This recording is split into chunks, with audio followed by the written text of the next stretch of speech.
Umapaw ang init ng anticipation ngayong Saturday, July 19 Manila time matapos parehong pumasok sa limit sina Manny Pacquiao at Mario Barrios sa official weigh-in sa MGM Grand Garden Arena. Final hurdle cleared bago ang sabayang pagsabog bukas ng gabi. Nagrehistro si Pacquiao na may timbang na 146.8 pounds, komportableng ilalim ng welterweight ceiling na 147 at mukhang remarkably conditioned para sa edad na 46. Si Barrios naman ay pumasok sa 146.2 pounds lean at handang-handa.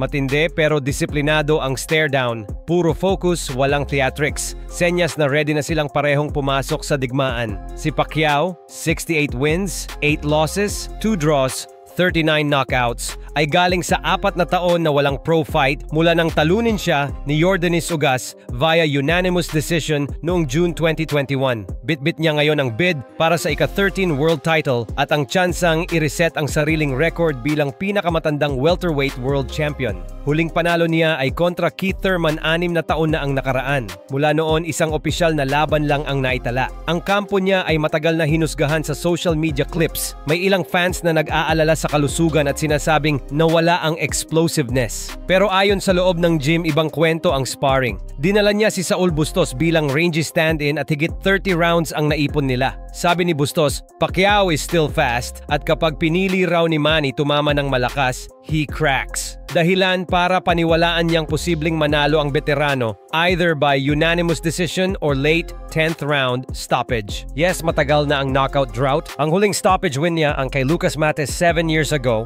Bago iyon, kailangan pang umusad pabalik kay Miguel Cotto year 2009 para sa previous pure KO sa welterweight run. Pero ang kawalan ng recent knockouts ay binabalanse ng volume, angles at timing. Mga tool na kadalasang huli mawala habang ang raw speed ay kumukupas. Para kay Barrios, 29 wins, 2 losses, 1 draw, 18 knockouts. Ito ang pagkakataong ilatag ang sarili niyang chapter. Depensa ng green and gold against the Hall of Fame aura. Ang draw niya kay Abel Ramos ang nagpaalala na kaya niyang mag-survive under fire.